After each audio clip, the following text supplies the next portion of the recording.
En primer lugar, darles la bienvenida a todos, contarles que esta es una de las actividades que estamos haciendo del CIBE, de nuestro Centro de Estudios en Ciudadanía, que, como venimos contando, estamos tratando de darle una vuelta de tuerca a todos los temas, quizás temas que normalmente venimos tratando o venimos escuchando desde hace tiempo en distintos lugares, vinculados a temas, estamos de Derecho de la Universidad de Palermo, pero eh, estamos tratando de dar una mirada general a las cosas y no estar vinculadas permanentemente y siempre con temas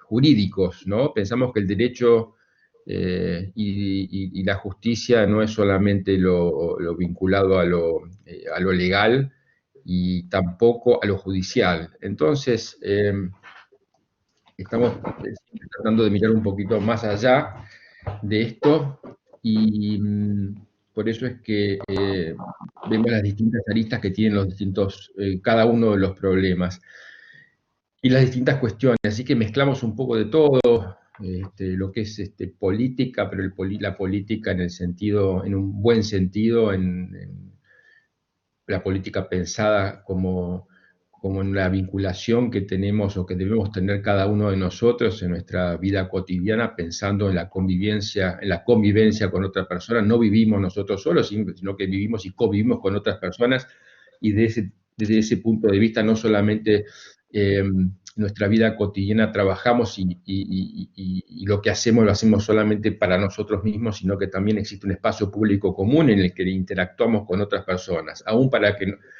aquellas cosas que nos interesan a nosotros. Todo impacta en otra persona. Y desde ese punto de vista es que nosotros hablamos y pensamos en la política. Eh, como que somos partícipes también de la construcción de ese espacio público común. Deberíamos serlo. Aunque no nos demos cuenta, participamos por acción o omisión de la construcción de una u otra forma de ese espacio público común. Y si no nos damos cuenta de que somos parte de eso, alguien lo está haciendo de otra forma, de una u otra forma. En esta oportunidad convocamos para charlar y para conversar a tres personas, tres amigos. Por un lado, Jaime Rodríguez Arana, que es doctor en Derecho, director del área de Derecho Público Especial de la Universidad de A Coruña, y que tiene un extenso currículum vinculado a la docencia y a la consultoría en materia de administración pública. Y por otro lado es miembro del Consejo Consultivo de CIBES, y por otro lado, que es lo más importante, por lo menos para mí, que es un amigo. Eso es lo más importante, y compartimos valores. No solamente el título del título de los valores, sino el contenido y la forma de llevarlos adelante. Pablo Clusellas, otro también amigo,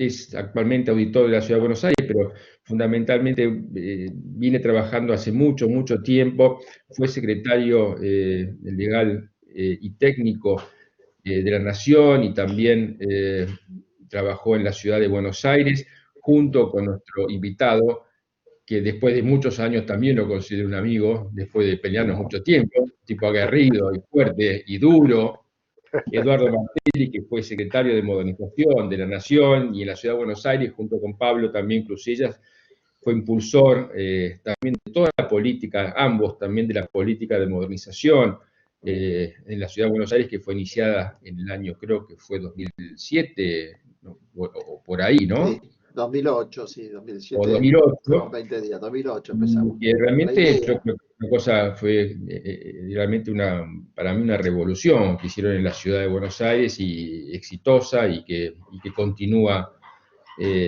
todavía. Entonces, un cambio realmente cultural que está en marcha.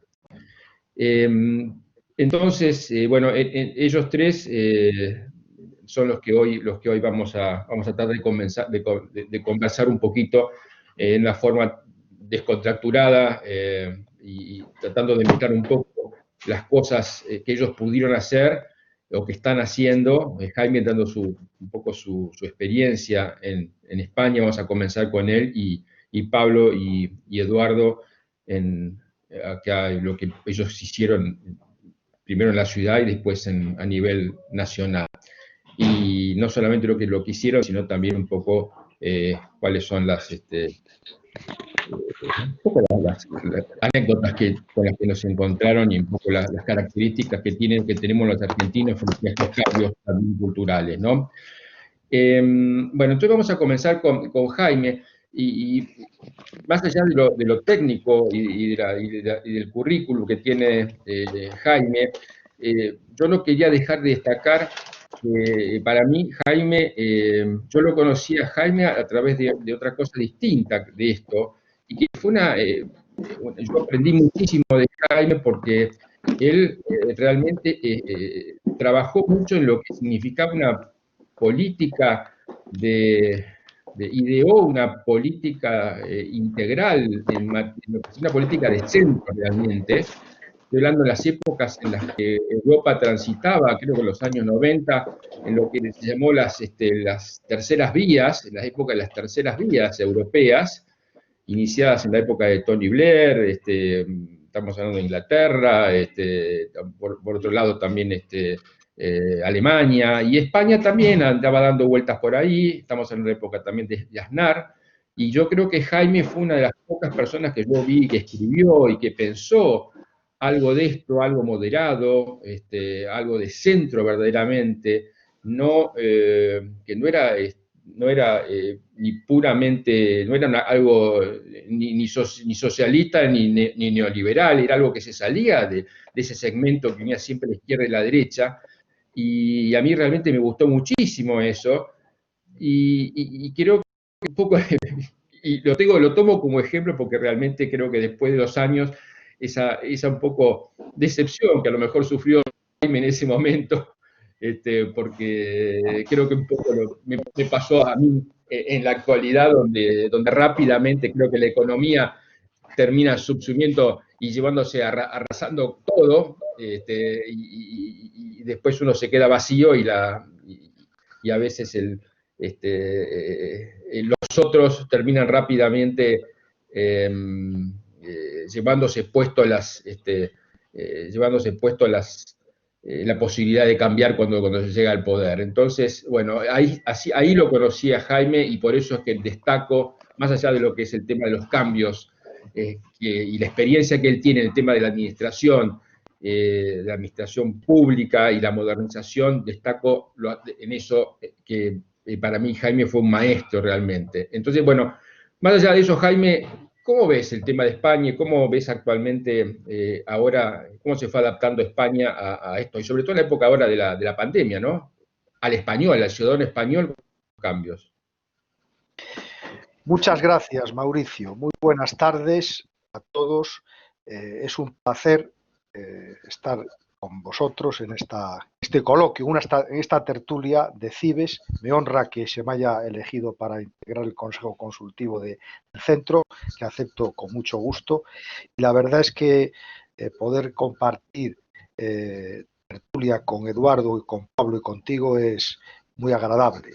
Y la verdad es que cuando has empezado a hablar de esta época, que son los años 90, finales de los años 95, 96, fíjate que a mí me correspondió en esa época, fui parlamentario, antes había sido magistrado del Tribunal de Justicia de las Islas Canarias, y luego en el primer gobierno de Aznar fui secretario de la Función Pública, es decir, que me ha tocado en poco tiempo integrar los tres poderes del Estado, y la verdad es que para mí, sin embargo, la mejor experiencia que he tenido ha sido la de colaborar con Adolfo Suárez, que a descanse, el presidente Suárez, el presidente de la vuelta a la democracia en España, de la transición, ahora que vemos tan necesaria, por lo menos en España.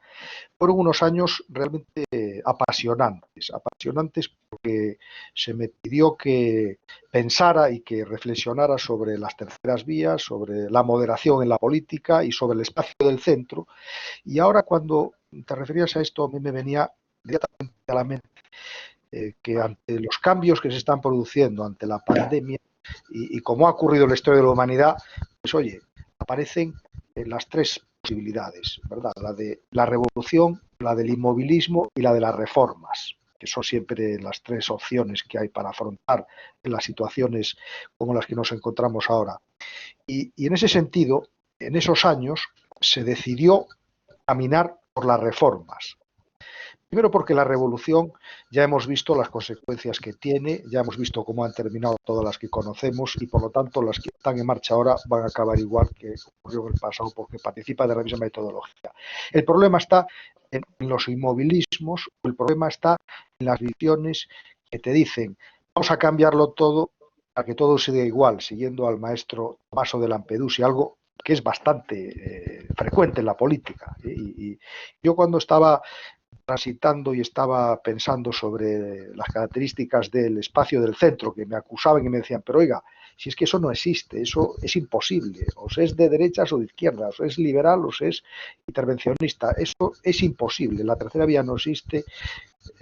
Bueno, yo sigo pensando que sí, que el espacio del centro tiene una conformación política propia, que tiene una serie de elementos que tiene como base la centralidad de la dignidad de la persona, la metodología de la acción política, la sensibilidad social, la capacidad de entendimiento. Y mira, me alegra mucho haberte escuchado que la visión que tiene el CIS es no solamente jurídica, sino de dimensión multidisciplinar. Porque también, entrando ya más en el tema que nos trae esta tarde, de la digitalización o del estado digital, la administración pública es una realidad que hay que afrontarla desde muchas perspectivas. La jurídica es una, no voy a decir que es la menos importante, obviamente, pero es una más, como la económica, como la sociológica, como la histórica, y los cambios que se han producido en estos años, y ahora mismo podemos ver, por ejemplo, si nos acercamos a los informes que ha publicado la OCDE o la Unión Europea sobre la digitalización, sobre el e-government en Europa, por ejemplo, nos muestran que los países del norte, fundamentalmente los países que lideran también los rankings de calidad educativa, como es Finlandia, como es Noruega, como es Dinamarca, como es Austria, son los que realmente han invertido más en digitalización, en informatización, en gobierno electrónico y los que también cosechan más éxitos en términos de aceptación social, porque es verdad, la cantidad de trámites que ya hoy en día se hacen por vía electrónica son pues infinitos, son muchísimos. Otra realidad distinta es, aunque se ha invertido mucho y España, la verdad es que yo no suponía, vamos, no pensaba que estábamos tan bien en los rankings, pero sí, somos de los países que tenemos un nivel de digitalización más altos. Otra cosa es que se concentran esa calidad o esa cantidad de servicios que se prestan online en áreas muy significativas como es la hacienda pública o como es la seguridad social. Y en realidad, de cara al ciudadano, hay muchos trámites que ya se están haciendo online desde hace tiempo. ¿El problema cuál es? El problema es que con la pandemia, algo que pensábamos que estaba sentado perfectamente asumido como era la administración electrónica, nos hemos sorprendido porque no era así.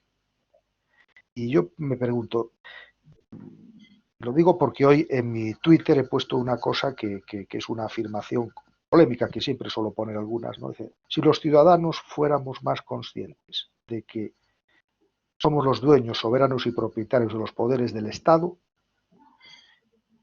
otro gallo nos cantaría. Lo que pasa es que hemos dejado, por lo menos en Europa del Sur especialmente, hemos dejado que se apropien de esos poderes y de esos espacios quienes deberían ser sus servidores y sus gestores más conspicuos. Y por eso, ahora que estamos viendo, pues que la administración electrónica funciona muy poco. Cuando realmente lo que queríamos era que funcionara en situaciones de dificultad.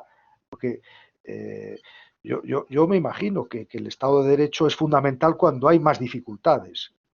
Porque el Estado de Derecho no está en cuarentena, ni está confinado, ni la democracia está confinada, ni está en cuarentena. Pero observamos, yo con preocupación, que hay una deriva autoritaria y totalitaria que se cierne sobre nosotros y que ahora en tiempos de poderes especiales, intensos, porque el ordenamiento se los atribuye a los poderes ejecutivos sobre todo para que presten mejor los servicios sanitarios, se van ampliando y nos van inundando, evitando pues que las libertades se ejerzan con más y mejores condiciones. Estamos viendo cómo la libertad de expresión se limita, la libertad de circulación evidente y es razonable que en algunos supuestos tenga que ser limitada, pero otras libertades que no tienen que ver a lo mejor con la pandemia están siendo restringidas, están siendo socavadas, y una palabra que para nosotros los ciudadanos es sagrada, que es transparencia. Yo he escuchado en estos días cosas como, por ejemplo, que la transparencia es una extravagancia, la transparencia es una lindeza, que la transparencia es elitista, o un objeto decorativo, o que las libertades son sabios de la burguesía corrupta, que hay que terminar con ellos para que de verdad parezca la nueva dirigencia y se genere un nuevo ciudadano que tenga no sé qué condiciones. Estoy exagerando, bueno, pero lo que sí pienso es que en este tiempo sí hay una administración electrónica que se ha apostado por ella, que ha funcionado en situaciones de normalidad, pero que en situaciones de anormalidad como la que estamos ahora deja mucho que desear, precisamente porque la interoperabilidad está fracasando, porque las administraciones públicas cuesta mucho que se articulen y que se sincronicen para dar servicios a los ciudadanos y, bueno, pues todos queremos y todos deseamos, ¿verdad?, que la lección de la pandemia también la aprendamos en términos de que esa digitalización que tanto dinero público se ha cobrado se exprese en forma de una mayor facilidad para relacionarnos con la administración, también con un entendimiento mayor, que las normas estén mejor escritas, que sean más claras, en fin, todo lo que lleva consigo la reforma del Estado y de la administración que hemos visto, o yo estoy viendo en este tiempo de la pandemia, de repente es como si se hubiera oscurecido y necesitamos más claridad, más transparencia y más luz. Lo dejo por aquí. Ok, muchas gracias, Jaime. Pablo, ¿estás ahí todavía o no? ¿Estás o no, Pablo? Podría ser que Pablo nos abandonó, parece que lo que le dijo Jaime le dio un shock muy fuerte. Entonces, Eduardo, dos cosas te quiero preguntar, Eduardo. Entonces, yo, en base a todo esto que dijo Jaime, ¿cómo veías vos hace el año 2000, 2005, cómo veías la situación nosotros de la tecnología dentro de la función pública, dentro del Estado? ¿Cómo la ves ahora? ¿Si ha habido avances? ¿Y qué situación actual la ves para responder a los desafíos que tenemos ahora? Bueno, si querés, sí, te doy un poco de oportunidad de hablar, ahí me enganchás con eso. Bueno, en la Argentina, salvo lo que era, y casi siempre pasó en todos los estados, lo que era presupuestario e impositivo, no había nada. O sea, todos los estados quieren, digamos, de algún modo recaudar impuestos, así que fue lo primero, la aduana, teóricamente la aduana fue importante, después surgió, digamos, todo el tema presupuestario con Caballo en los 90, cuando quisieron controlar el déficit del Estado, en sistemas financieros, pero el resto no, el resto de la tramitación del Estado era completamente papel, hasta lo que vos comentaste al principio de tu charla, empezó el 2007, digamos, en la ciudad, después se trasladó a Nación, y Argentina, digamos, hoy en día se encuentra en una situación buena, digamos, no excelente, pero claro, la pandemia, digamos, lo que ha traído es una cuestión que no se ve mucho, porque todo el mundo habla del impacto económico, el social, hay miles de papers y más, pero cuando llegan al funcionamiento operativo, que era lo que decía Jaime, ¿qué pasa en situaciones de estrés en serio, no? Y eso, lo único que podía resolver o que tenía chance de resolver este problema era la digitalización y poder trabajar a distancia. Pero los procesos de digitalización, Jaime, son mucho más importantes, porque los procesos de digitalización tienen conceptos y valores, digamos, muy vinculados a la administración pública nueva, digamos, porque tienen conceptos de seguridad, calidad, inteligencia que le podés aplicar con los datos, adaptabilidad al cambio, innovación, capacidad de aprendizaje, transparencia, el tema de que el ciudadano no sea un cadete, y rendición de cuentas, ¿no? Y indudablemente todo esto influye. ¿Y qué pasó, digamos? El Estado ahora entró en esta pandemia, pero tiene que seguir haciendo algunas cosas, cobrando impuestos, algunas cosas, urgencias médicas, permisos, nacimiento de funciones, digamos, el Estado no podía parar. Así que vos viste, y esto no digo por país, sino vamos por estados nacionales o subnacionales o quienes fueren, viste 3 situaciones. Los gobiernos estaban digitalizados y pudieron seguir operando relativamente normal, después voy a entrar un poco más. Los que basaban su operación en papeles, que hay un montón, y esos realmente dejaron abiertas oficinas para casos urgentes, pero están parados, en muchos casos la justicia, solamente para casos súper urgentes, con el riesgo que ello incluía para los empleados y para los ciudadanos que estaban involucrados en tener que operar de ese modo. Y finalmente, los que tenían algo, estos son casos menores, y fue un momento de acelerar, como en el caso, y yo lo conozco porque estoy colaborando con eso, del Tribunal Superior de Justicia o la Justicia de la Ciudad. La Justicia de la Ciudad estaba en un proceso de digitalización y esto lo empujó, esto los puso, digamos, en una situación de tener. Entonces, lo más interesante de analizar son estos 2 casos, diría yo, los casos donde tenés que tramitaban todo el papel y los casos donde estaban arrancando, porque, digamos, más allá de lo dramática que es toda la situación y demás, siempre toda crisis tiene una oportunidad, ¿no? O sea, tiene un lado bueno, y en el caso en particular de la tramitación digital, por todos los valores que tiene incluido, que son buenos para la ciudadanía, pero que por muchos motivos se ven retrasados, porque los procesos de digitalización, yo diría que se ven retrasados por motivos que son típicos: el miedo al cambio, la autoprotección jurídica, la retención de poder e información, la información es poder, corrupción o directamente creencias equivocadas. Y estos surgen todo el tiempo, y entonces los procesos burocráticos se aferraban al papel, y esa es la famosa resistencia a la despapelización, porque realmente atacaba el poder, y el poder era el papel, ¿no? Pero el COVID-19 trajo esta oportunidad, y es una oportunidad que hay que tomar. Así que más allá de lo que decía Jaime, digamos, de todos esos rasgos que están apareciendo, es muy importante. Hay 2 ejemplos, Jaime, vos lo debes conocer, que son en Europa. Estonia es un país líder en esto, y es un país muy chiquito. Y en realidad tenían un gran problema. Ellos salían del proceso ruso, digamos, del sistema soviético, no tenían nada, con lo cual hicieron un gran leapfrog, hicieron una gran apuesta y se convirtieron en un modelo. Después tenés el caso del Reino Unido, también muy interesante, porque en el 2000 estaban muertos y tenían que reducir el déficit. Y llegaron a esta conclusión, interesante, que a través del proceso de digitalización podían realmente bajar el déficit y demás, y fueron 2 países que abrazaron en urgencia estos temas, y el resultado fue muy bueno. Por eso que este es un momento único donde las administraciones pueden aprender y progresar más rápido que nunca. O sea, son momentos únicos que hay que aprovechar, ¿no? Desde el lado operativo hay problemas con estos planteos que se hacen de seguridad en el hogar, estado de conexión, desconexión, el llamado al del derecho a la desconexión, digamos.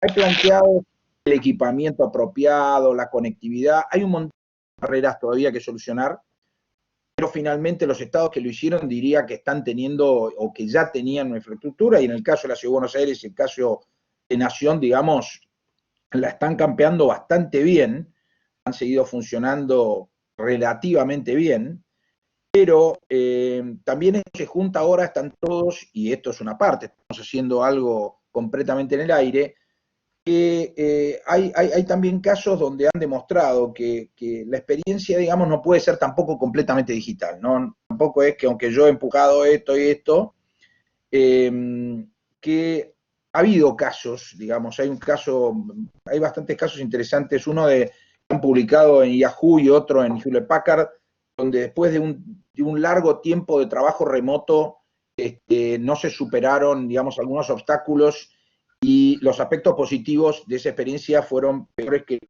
los positivos, ¿no? Los negativos que los positivos, perdón.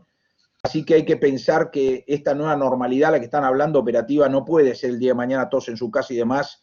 Es una combinación, es algo bueno de tener, pero no se sostiene por sí solo. Los atributos vienen por otro lado. Más allá también yo incluiría un aspecto económico que hay que tener en cuenta. Dos ejemplos, uno es UK, el Reino Unido hizo un cálculo de que un trámite, doy datos, ¿no? para fundamentarlo, un trámite, según un informe que tienen del Government Digital Strategy del año 2013, un trámite telefónico es 20 veces más barato que uno presencial y uno, digamos, o sea, uno digital y 50 veces más que el cara a cara. Y el Estado mexicano hizo un cálculo de que más o menos gasta $9 por cada trámite presencial. Son números enormes, así que es toda una combinación, no hay que creerse una cosa ni solo la otra, ¿no? Hay que tener y conjugar de que son herramientas y que nos dan una oportunidad también a países como la Argentina hacer este leapfrog, este salto de rana que han hecho Estonia y estos países para beneficiarse económicamente, operativamente, y después llegar, obviamente, a lo digital, los atributos que comenté, que sería, Mauricio, también la transparencia, ¿no? Porque, y vamos a decirlo sin eufemismo, si hay una gran creencia que los funcionarios de ventanilla son susceptibles de corrupción, digamos. Entonces, cualquier cosa que haces a distancia, limitás su poder de intervención, el poder de decisión que tienen. Entonces, ofrece, digamos, una oportunidad, digamos, inmejorable para que se combata la corrupción a través de la tramitación a distancia. Si a esto le agregás herramientas tipo Machine Learning que limiten las oportunidades de corrupción, ¿no? Porque el trámite lo haces completamente uniforme y haces completamente rastreable el orden y es totalmente impersonal. Entonces, hay que pensar, digamos, que la digitalización ofrece un enorme... hablando del ciudadano, más allá después de todas las cosas que hemos visto, Mauricio, que dentro del Estado son y los datos que uno obtiene, digamos, para el ciudadano, estos atributos me parece que son fundamentales, ¿no?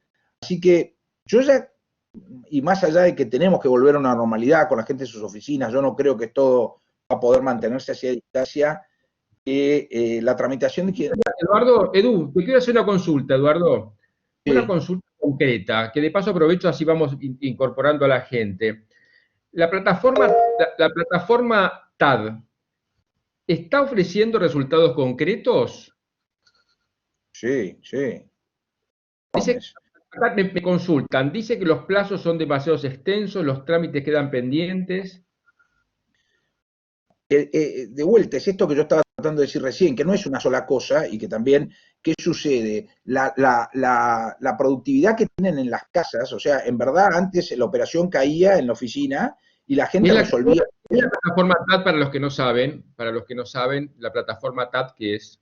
Es tramitación a distancia, es una plataforma enorme que permite agrupar todos los trámites del Estado en un solo lugar y tiene todo un módulo muy importante de autenticación y poderes y todo para que vos puedas trabajar en cualquier trámite del Estado. Y están todos a disponibilidad y tienen una cantidad de facilidades. Ahora, finalmente vos cargás una solicitud como cualquiera del Estado, lo que pasa es que genera y podés seguirla y verla en todo su tramitación y permanentemente podés intervenir y demás. Necesitas del otro lado que la gente haga las cosas y que trabaje y que las saque.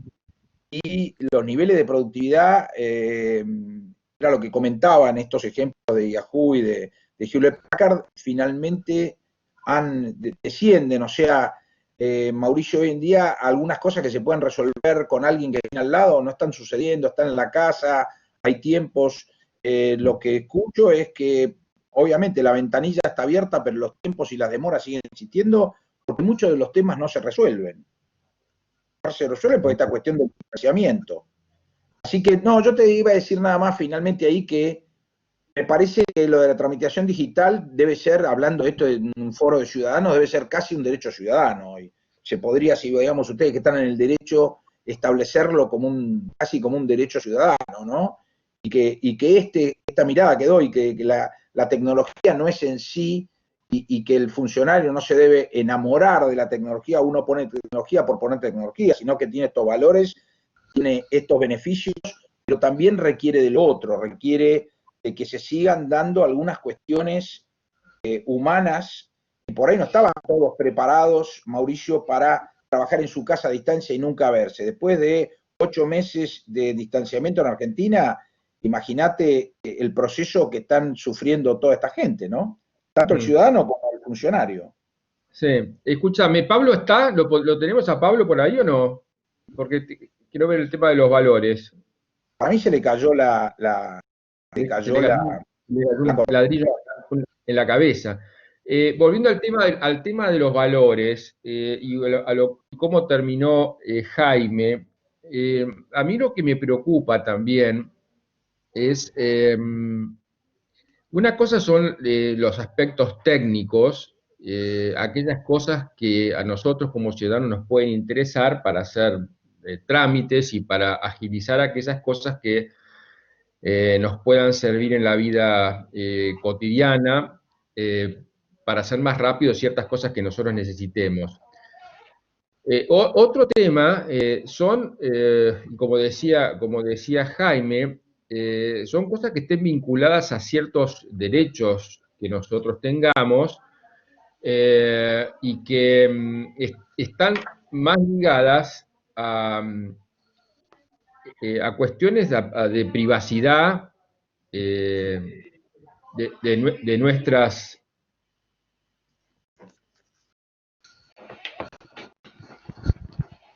Perdón, pero acá estaban entre los perros y mis hijas están a los gritos. Y otras cuestiones que ya están, y acá sí quiero vincularlo con el tema de la política. Por ejemplo, acá hoy en día ustedes saben que tenemos unas cuestiones que están vinculadas con el tema de la propiedad privada, hasta qué punto el Estado puede participar y puede intervenir en ciertas cuestiones que están vinculadas o injerencias sobre nuestras propiedades, y que esto también tiene mucho que ver con nuestra vida en la red. Entonces, en la medida en que el Estado reciba instrucciones y los operadores de las redes reciban ciertas instrucciones de cómo utilizar los códigos que después reglamentan los usos de las redes, también también se podrá ser determinante, o va a determinar el tipo de vida que nosotros tengamos y el tipo qué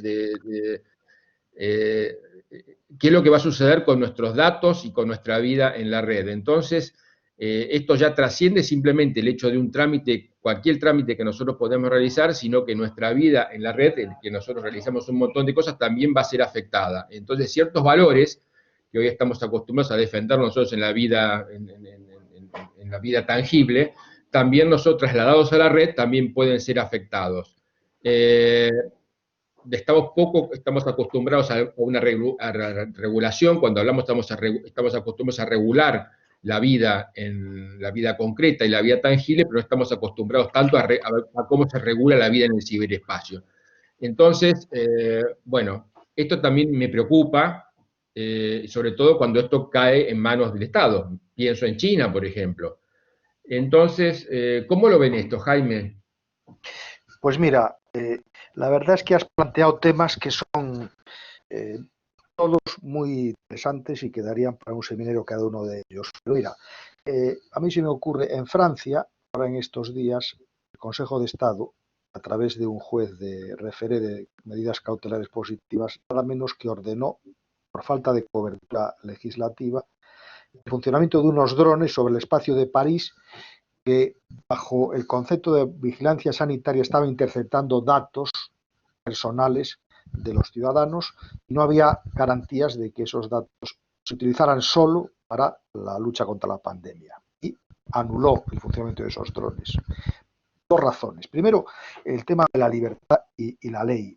Es un tema muy viejo y ahora resulta que en algunos países se está iniciando bueno, está volviendo, porque esto ya lo dijo Lorenzo von Stein en Alemania, en el Estado Policía hace mucho tiempo, cuando pergeñaba ese gran Estado que a través de una cláusula de intervención pública por razones de interés general en sentido amplio podía acceder y podía, sin concretar y sin precisar, intervenir en la vida ciudadana. Eso está volviendo.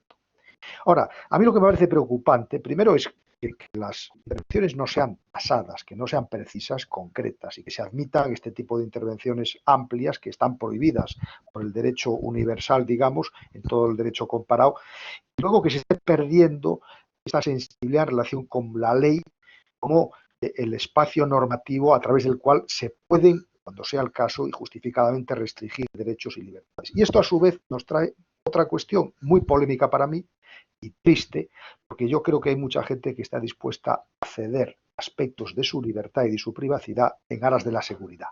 Esto lo vemos todos los días cuando entramos en las redes y cuando entramos en internet y no miramos la letra pequeña y resulta que estamos dejando que muchos de aspectos de nuestra vida privada estén en manos de quien no debería estar. Otro tema que tú has planteado, la transparencia. Transparencia. A mí me preocupa mucho porque he escuchado cosas que son realmente sorprendentes. Y creo que en una digitalización, una reforma o modernización del Estado permanente, uno de los elementos que debe acompañarla es la transparencia. Porque si no, nos podemos quedar, otra cosa que a mí me preocupa, en la dictadura, diciendo una palabra provocadora, de la forma frente a la materia, entre los valores. Y esto no es nuevo de ahora. Esto Hermann Heller en Alemania, en la primera parte del siglo XX, ya empezó a hablar de la discusión entre el Estado formal de derecho y el Estado material de derecho, que se proyecta también en muchas de estas cuestiones, como por ejemplo, en materia de las redes sociales y en materia de procedimientos electrónicos, toda la cuestión de los algoritmos. ¿Cómo es posible que no nos escandalicemos ante la posibilidad de que estos algoritmos funcionen libremente, sin ningún control de ninguna naturaleza, que nos expliquen cómo se confeccionan y que parezca que sea lo normal? Eso, pues que sí, que sea un misterio, no pasa nada, hay gente que lo hace, bueno, cuando está socavando las libertades y la privacidad de las personas. O sea, a mí lo que me preocupa es la falta de sensibilidad que tenemos los ciudadanos en relación con estos atentados, que como son virtuales, y no nos tocan el bolsillo, porque claro, cuando nos tocan el bolsillo y nos suben los impuestos, todos salimos a la calle a protestar. Cuando se meten con nosotros porque nos afectan a nuestros derechos, libertades y a nuestra privacidad, pero no los sentimos, digamos, de forma tangible, no reaccionamos. Es decir, que junto a todo el fenómeno de la digitalización y toda la modernización, que es, por supuesto, bienvenido sea y cuanto más mejor, porque facilita la vida de las personas, y en Europa esto es evidente, y vemos como muchos trámites ahora mismo se hacen en tiempo real por internet y es una maravilla, no tienes que ir a la oficina.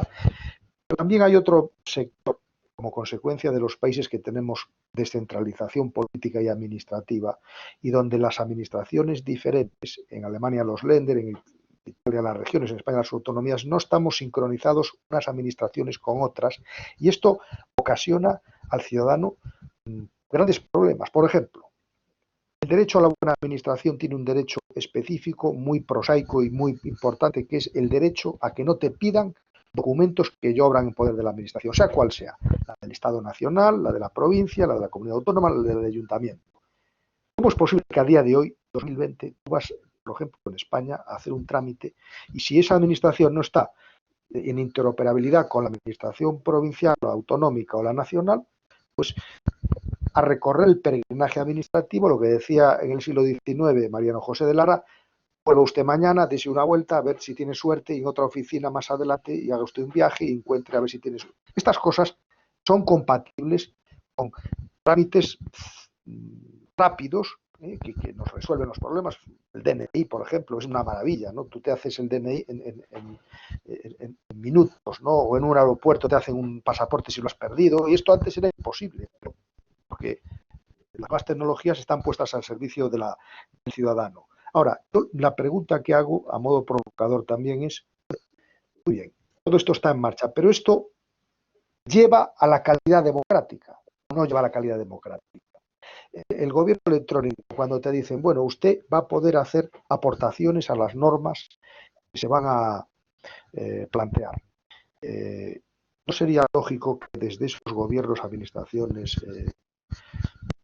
entidades claramente establecidos quiénes son las personas que pueden realmente ser interesantes para que hagan aportaciones y ya de oficio se dirijan a ellas? Porque también yo lo veo muchas veces en esto que se llama la información oficiosa de las páginas web, que a veces no está todo apelmazado, todo mezclado, hay mucha información, pero poca capacidad de que el ciudadano maneje esa herramienta para conocer las cuestiones. Las rendiciones de cuentas electrónicas que hacen, bueno, muchas veces no dejan de ser pues un acopio de material, de kilos y kilos de información que se coloca ahí, pero bueno, eso es una simple formalidad, pero ¿dónde está la calidad de la motivación de las decisiones que se toman? Entonces, creo que la velocidad vertiginosa de los cambios que se han operado, que son tan positivos, no ha ido acompañado de la velocidad vertiginosa en la calidad democrática, que esos cambios son tan buenos, permitan el Estado ponerlo al servicio del ciudadano. Esto es una reflexión al hilo de la relación entre valores y los cambios y la innovación que es evidente que se ha producido en todos los países y que, como decía Eduardo muy bien, claro, el caso de Estonia es paradigmático porque es un Estado que venía de un régimen político completamente distinto y podían empezar desde cero. Y el caso del Reino Unido está muy vinculado al sentimiento y al sentido práctico anglosajón, que en esto nos lleva a la delantera desde hace mucho tiempo y que efectivamente pues nosotros, los europeos continentales, hemos aprendido muchas cosas de informática y de la digitalización inglesa, que han permitido, sobre todo en el ámbito local, porque en Inglaterra la democracia está en los poderes locales desde hace muchos siglos, y ahí es donde realmente, al ser los ayuntamientos laboratorios de reformas y de innovación fantásticos, porque son pequeños, la mayor parte de ellos, y el Estado y las autonomías o los estados federales son más complicados de manejar, pero los ayuntamientos, si se quiere realmente hacer reformas innovadoras que dejen huella y que mejoren la vida de la gente, en los ayuntamientos encontramos cantidad de experiencias, tanto en Inglaterra como en los países que nos cuesta más, que son los países latinos, con los países del sur de Europa, donde la innovación nos cuesta más. Nos cuesta más también la innovación y nos cuesta más también la evaluación, que es una fase de la política pública que también se puede hacer a través de los medios digitales y que a veces no se hace, no tanto porque no sea posible hacer, sino porque nos falta todavía la cultura evaluativa, igual que nos falta la cultura de la sencillez y de la simplicidad. Yo me pregunto también, bueno, salvo rasgos muy concretos de trámites que vemos, a veces la simplicidad y la sencillez no va muy acompañada. En general, creo que se ha hecho un esfuerzo, pero ese esfuerzo debería ser mayor para que el ciudadano se diera cuenta, efectivamente, de que la administración electrónica está plenamente a su servicio, a su disposición, y que él la puede manejar y que él puede entrar en la red, por internet, y que le dan una clave y que con esa clave puede saber en cada momento el estado de tramitación de su expediente, que a mí esto me parece que es algo fundamental, pero que cuesta mucho incorporar, no sé en la Argentina, pero en España, desde las leyes de procedimiento del franquismo y en las actuales, está como derecho del ciudadano, derecho a conocer el estado de la tramitación de cada expediente. ¿Dónde está? ¿Cuánto tiempo falta para terminarlo? ¿Y qué unidades tienen que informar ese trámite? Es decir, que sí, se dan pasos importantes, pero me parece que la velocidad de esos pasos no ha ido acompasada con la sensibilidad democrática y con la sensibilidad, el temple cívico, para que realmente eso permita una democracia de más calidad. Yo quiero ahí dejar, no quiero dejar de lado, y tratando de incorporar algunos de los comentarios que me están haciendo la gente, como dos o tres cuestiones que hacen a la incorporación de la tecnología y sobre todo vinculado al Estado, ¿no? O sea, por un lado, algunos de los temas que estamos conversando,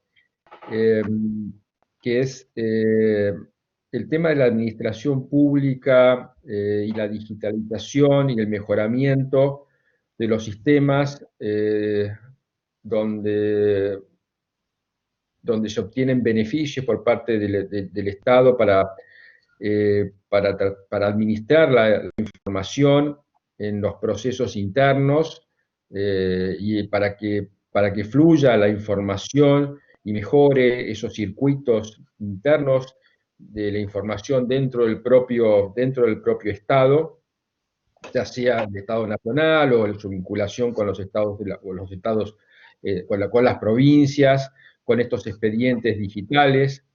Por otro lado, también con lo que implica el vínculo de esta propia información que se va generando con el exterior, con la ciudadanía, a través de los trámites que se van a través de expedientes y de trámites que la propia ciudadanía va y que va ofreciendo el Estado a los ciudadanos, servicios digitales que el Estado va pudiendo ofrecer a la ciudadanía en base a la información que va recopilando y que después se va pudiendo gestionar online.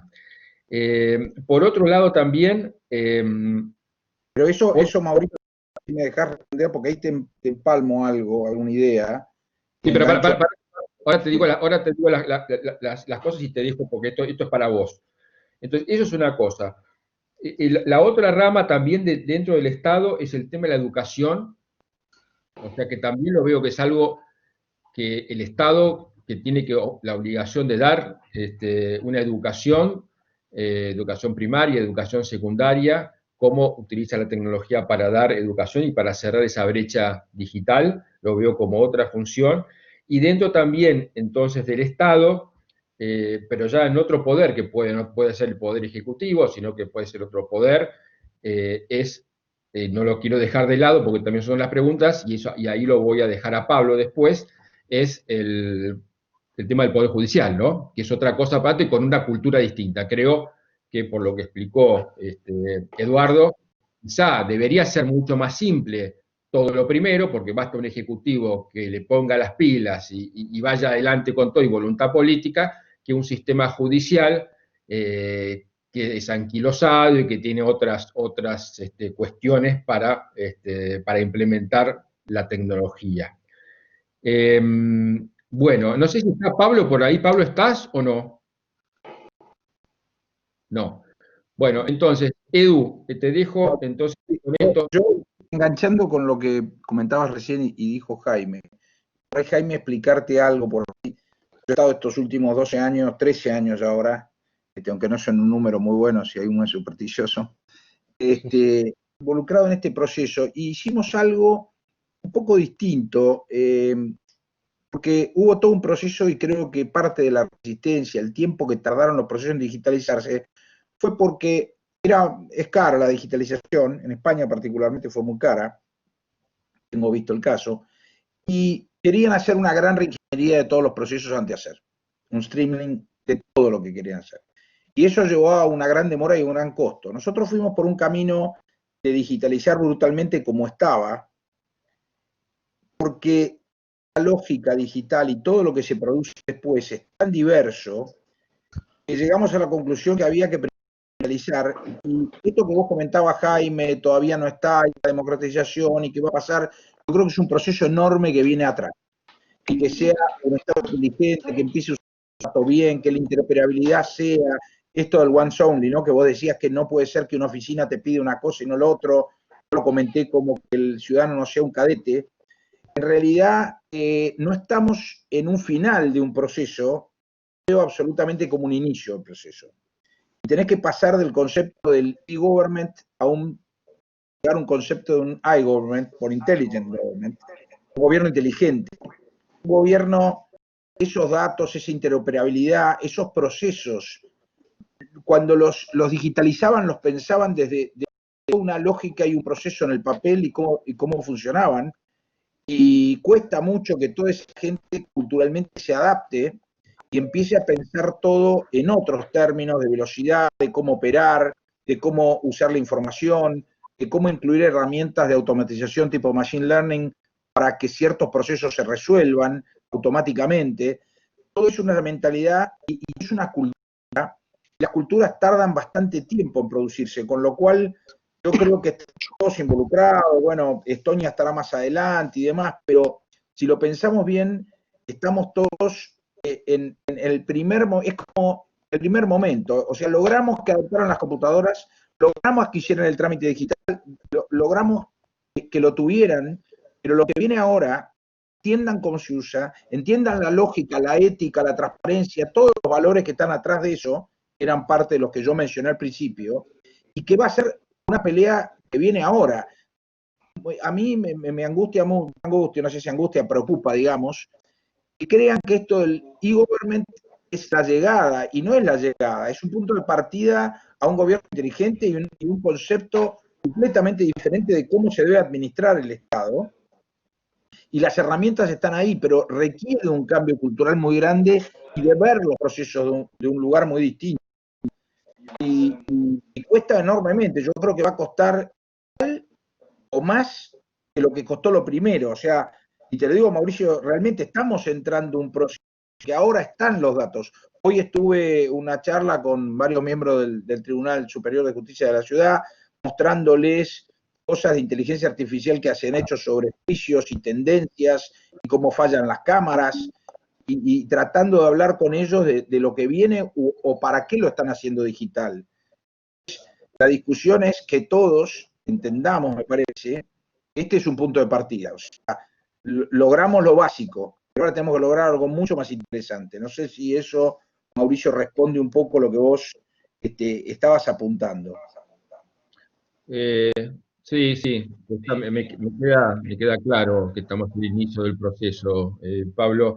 Eduardo, le quiero preguntar entonces a Pablo para continuar con todo esto, ¿cuáles son ¿cómo ve el proceso de digitalización del sistema judicial? Si es comparado con los ejecutivos, si es más complicado, si es más simple, ¿cómo lo ve él?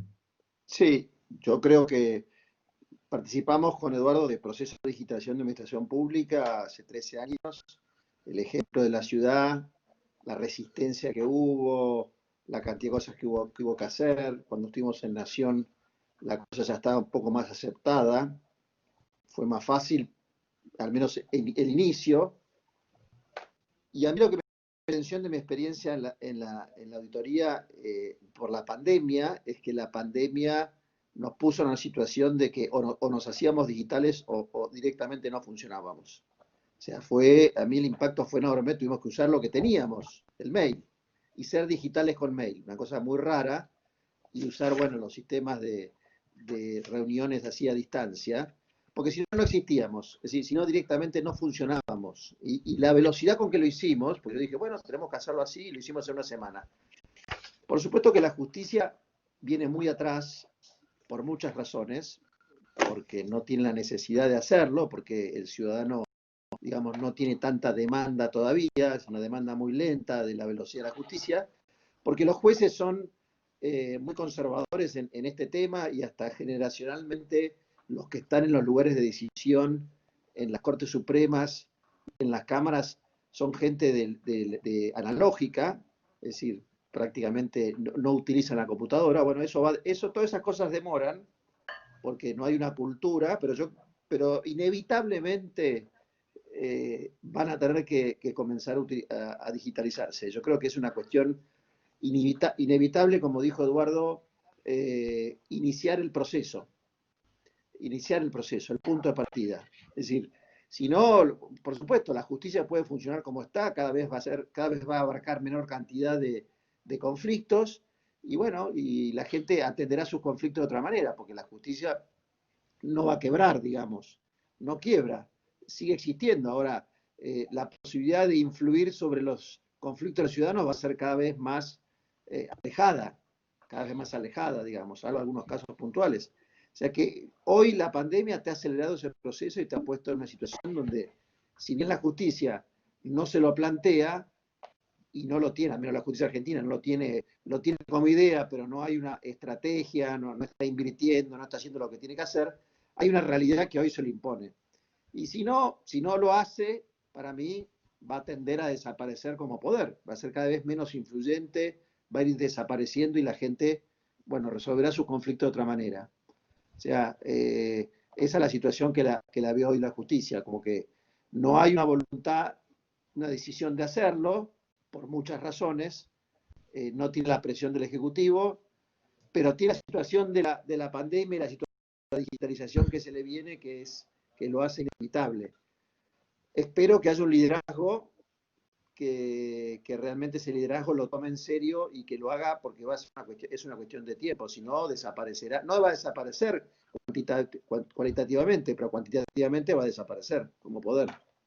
Yo conté, Pablo, ahí, cuando vos no estabas, en la ciudad de Buenos Aires pasó eso, o sea, estaban en un proceso muy lento de digitalización, tenían ya elegido algo y esta pandemia los empujó y todas las barreras que había y todos los cuestionamientos o dudas que había se tuvieron que resolver en un mes y salir a andar, ¿no? O sea, eso era el tema que comentamos cuando vos no estabas, de la oportunidad enorme que presenta ahora el tema de la pandemia, ¿no? Sí, y comparto, por supuesto, los temores de Jaime, y yo creo que esta velocidad de la pandemia hizo la necesidad de, bueno, algunas organizaciones privadas mucho más adelante, y es cierto que el derecho y la democracia, las instituciones públicas vienen muy atrás, y van a tener que acelerar todas estas cuestiones y establecer reglas. El tema de la deducción de los algoritmos, de que las máquinas van a deducir, ya deducen. Es Claro. inevitable que van a deducir. Es decir, por más que digamos no, ya están deduciendo, lo vemos en nuestro celular todos los días, toman decisiones y va a ocurrir cada vez más. Entonces, es importante ya ir al debate, plantear, buscar soluciones, saber cuándo esa deducción, qué es lo que hay atrás, dar confianza, porque va a ocurrir. Eso es lo que yo veo por otro lado. Es inevitable. Y los miedos que se tienen están, cuanto antes digamos, los enfrentemos, no para prohibirlos, sino para administrarlos, porque me parece que eso es inevitable. Jaime, ¿cómo ves el tema vos allá en España, el tema del Poder Judicial en cuanto al tema de la incorporación de tecnología? Pues mira, la verdad es que es una cuestión que a mí me deja bastante perplejo, porque por una serie de circunstancias conozco bastante bien los esfuerzos que se han hecho en los últimos años para la digitalización y para, digamos, la informatización de todos los juzgados, tribunales, para que se puedan hacer los trámites en línea, incluso juicios en línea. Y ¿sabes lo que me parece? Es que hay un problema cultural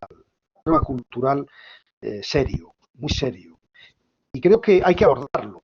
Hay que abordarlo con inteligencia. No se les puede obligar a marcha y martillo a que de repente se incorporen a sistemas de trabajo y hábitos de funcionamiento que no tienen, que no han tenido y que les va a costar mucho. Entonces, si se hace con inteligencia, mostrándoles que pueden trabajar mejor de lo que trabajan y que pueden hacerlo mejor de lo que lo hacen, porque es evidente que la inteligencia artificial para un juez o para un abogado reporta muchísimos beneficios a la hora de fundar sus fallos, de hacerlo con más precedentes, y el abogado para conocer pues las jurisprudenciales con más criterio. Es decir, que yo creo que es muy positivo, pero hay una resistencia numantina, porque a veces el Poder Ejecutivo no acierta a la hora de explicar a los jueces y magistrados por qué es conveniente que entren por este camino. Y eso también, hasta donde yo sé, supone que las asociaciones de jueces tienen que colaborar, tiene que haber programas formativos, no sé cómo se llama en Argentina, en España se llama el Consejo General del Poder Judicial, que en estos días está tristemente de actualidad, y si todo ese conjunto de circunstancias y de políticas se confluyen, será fácil. Pero lo que es triste es comprobar cómo se está gastando cuantísimas sumas de dinero para hacer esfuerzos y luego, pues porque hay una descalificación ab initio o porque hay prejuicios o preconceptos o clichés o estereotipos previos diciendo que eso no va a funcionar y que eso es imposible, pues se pierden tantos esfuerzos. Pero yo soy optimista y creo que esto llegará, no hay más remedio. También me parece que los jueces más jóvenes son más sensibles a estas nuevas realidades y, en fin, en cuanto se le demuestre a un juez o a un fiscal que su trabajo lo puede hacer más rápido y mejor y más fundado, entrarán por ese camino, porque es lógico y natural, y como cualquier profesional pues tendrá que verlo con esa perspectiva. Pero insisto, es un problema cultural. Los problemas culturales también hay que afrontarlos. Sí. A mí, yo creo, Pablo, a ver, vos qué pensás. Sí, yo creo que siempre en la historia de la humanidad, todas estas, las tecnologías de la comunicación pusieron en crisis los factores de poder que eran beneficiados con la tecnología anterior. Los jueces son grandes benefactores de la tecnología del papel y a veces benefactores de que ellos quieren tener el poder de deducir, digamos. No les gusta la idea de...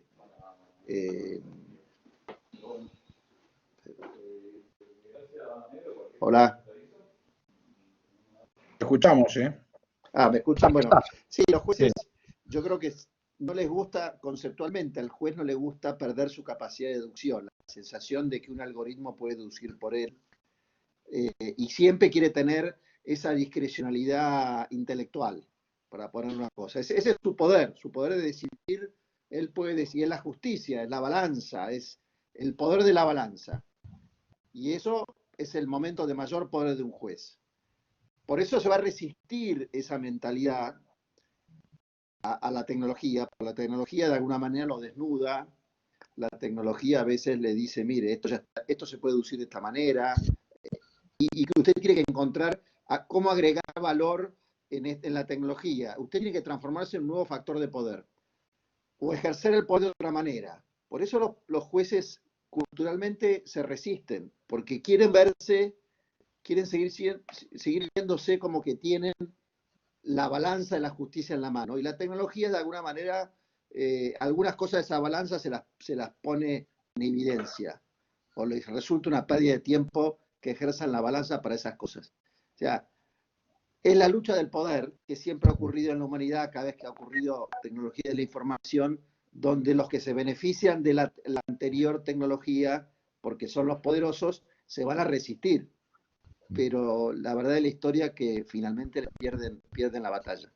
Pablo, ahora yo tengo una particular opinión respecto a esto, es que creo que, al igual que en muchos países latinoamericanos, estamos en estos temas, sobre todo en el tema judicial, y hablando del tema de cortes, estamos en una época, no hemos superado una época, creo que hasta preconstitucional respecto a esto.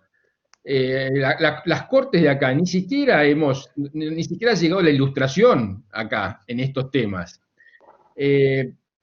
Todavía estamos en una disputa, estamos en una disputa como si estuviéramos en el año 1800, en una época como entre la Revolución de Mayo y la época de la Constitución, entre las épocas entre Sarmiento y Alberdi, sobre qué características debería tener el país después de la independencia, si eres una república, qué características debía tener la república. Y yo creo que ni siquiera todavía los jueces hoy los jueces y el sistema y la corte todavía está preocupada por el tema de los algoritmos, si un algoritmo va a decidir por ellos o no. Cuando vos tenés todavía los problemas de si es el presidente, si el hiperpresidencialismo son los que priman todavía sobre la corte, sobre quién tiene más poder que el otro. Yo creo que ni siquiera ha llegado todavía la preocupación por parte de los jueces de que la tecnología es un tema todavía. Yo creo que ni siquiera estamos en una época, por eso te quiero decir, hasta lo llamo preconstitucional en muchas cosas. Yo creo que la ilustración ni llegó hasta acá, ni la modernidad ni llegó acá a la Argentina en muchas cosas. Entonces, estamos dando batallas para mí que son premodernas en este país. Y eso hace que muchas de las disputas que tengamos, que seguimos hablando de democracia acá, Vos fijate que este gobierno, el actual gobierno, nos hace llevar a una discusión donde ni siquiera hablamos de la república, cuando la democracia desapareció del lenguaje después de Grecia, después de Roma, desapareció hasta el año 1800 la discusión sobre la democracia. Fue recuperada en el 1800 por la República, por la República representativa. Ahí vuelve a reaparecer en el mundo la democracia. Y acá vos fíjate que estos gobiernos actuales nunca hablan de democracia, hablan de la República. Vuelven a pensar en un gobierno como la antigua democracia de la soberanía popular de la Grecia, de la Grecia del siglo V a.C., donde todavía no existía ni el gobierno representativo. Entonces, estamos involucionando, estamos volviendo para atrás, y este es el tipo de gobierno que está caracterizado por, bueno, Venezuela, que eso. Entonces, este es el tipo de disputa que tenemos. Yo ayer escuchaba a un economista diciendo que Rusia, el comunismo, tardó 80 años en irse. No es que explota todo esto. Y Venezuela, vos viste que hace 20 años, no sé cuándo están, don Chávez. O sea, no es que vos explotás de un día para otro. Entonces, y los sistemas judiciales, el tema es importante que tengamos la digitalización y todo, pero cuando no te acompaña, cuando vos no te dejás estar y la gente se deja estar y nos vamos acostumbrando a esto, a veces esto hasta termina siendo una especie de anecdótico. Este es el problema, y el problema que yo lo veo en muchas cosas. Mientras la ciudadanía no es ciudadanía, sino que son simplemente habitantes que no ni siquiera sabemos cuáles son nuestros deberes y cívicos, ¿entendés? Entonces, la ciudadanía es una especie de término que no tenemos una democracia o una república sin ciudadanos, por más que utilicemos el nombre, son ciudadanos sin atributos, y no existe una república sin ciudadanos, ¿entendés? Entonces, a veces, eso es un poco el panorama general que yo veo frente a muchas de las cosas que utilizamos los nombres, pero están vacíos. Sí, pero la tecnología, de vuelta, cada vez que la tecnología de las comunicaciones evolucionó, empoderó nueva gente. La imprenta empoderó a los analfabetos. El mundo era analfabeto, después dejó de serlo. La tecnología empodera a la gente. Es decir, empodera a los que no tenían poder antes. Es así. Entonces, mientras se discutan los otros temas, igual esto va a seguir ocurriendo. Va a seguir ocurriendo porque cambian los factores de poder, porque la gente se siente empoderada, se siente que reclama, y eso no lo podés parar. No, pero el tema está que no utilicen la tecnología para tomarte los campos, para robarte las cosas, para hacerte... Ese es el único tema, ¿entendés? Bueno, no importa. Pregunta para Eduardo. Javier Recalde, pregunta para Eduardo. ¿Qué opinás respecto a certificar organismos judiciales con la norma ISO 9001 de gestión de calidad? Yo soy un gran detractor de la ISO, con lo que me Ya somos dos. voy a ir en contra. La ISO no dice que es algo bueno, solamente dice que seguís un procedimiento. O sea, vos podés tener el peor procedimiento del mundo certificado ISO. El Estado y la justicia por sí son muy rígidos, y como eso les da la sensación de calidad, que no es calidad, sino solamente certificación de que cumple con algo, con lo cual yo nunca recomiendo, porque después, como los procesos además hoy evolucionan muchísimo, Javier, y cambian todo el tiempo, y si cambian hay que cambiarlo para mantener la ISO, en vez de hacer las cosas más flexibles, todo este mundo de la norma ISO lo ha hecho mucho más inflexible, y entonces desaconsejo largamente. La ISO sirve si querés vender nafta, YPF quiere decir que es marketinero. Ahora, el Estado no le pondría nunca normas ISO. Es un tema muy controvertido. Bueno, siendo las 19:16, yo simplemente demos un cierre. Jaime, unas palabras finales. Saludos, agradecimientos, nada, Sí. lo que sea. Una anécdota que yo viví hace 15 años, 20 años, en una administración autonómica, no diré de qué comunidad autónoma. Un proceso de modernización y reforma en el cual se culminó con un sistema informático que se iba a colocar en las plazas de las villas más importantes de esa comunidad autónoma, en virtud del cual, cuando uno va a un banco, a un cajero y entra y da una clave, iban a decir exactamente en relación con distintos procedimientos, licencias, autorizaciones, dónde estaba, qué trámites le quedan. Se colocaron esos cajeros estratégicamente en distintos lugares. Cuando al cabo de unas semanas se hace la evaluación,